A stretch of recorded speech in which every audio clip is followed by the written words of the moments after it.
Cinema ലോകത്തെ വാർത്തകളും വിശേഷങ്ങളും അറിയാൻ ഈ ചാനൽ സബ്സ്ക്രൈബ് ചെയ്യൂ.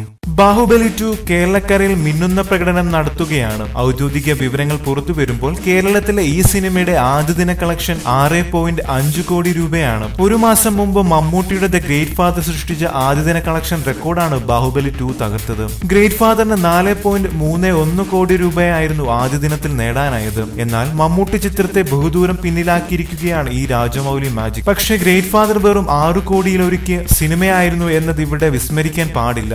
ബാഹുബലി ലോകമെമ്പാടുമായി 9,000 സെന്ററുകളിലാണ് പ്രദർശിപ്പിക്കുന്നത്. ആഗോളതലത്തിൽ ആദ്യ ദിന കളക്ഷൻ 125 കോടിക്ക് മുകളിലായെന്നാണ് റിപ്പോർട്ടുകൾ. രണ്ടാം ദിനം ചിത്രം 200 കോടിക്ക് മുകളിലായെന്നും റിപ്പോർട്ടുകൾ വന്നിരുന്നു. കേരളത്തിൽ അടുത്ത ഒരാഴ്ചത്തേക്ക് ബാഹുബലിക്ക് ടിക്കറ്റ് ഇല്ല. കേരളത്തിൽ നിന്ന് മാത്രം 50 കോടി കളക്ഷനാണ് ബാഹുബലിയുടെ അണിയർ പ്രവർത്തകർ പ്രതീക്ഷിക്കുന്നത്.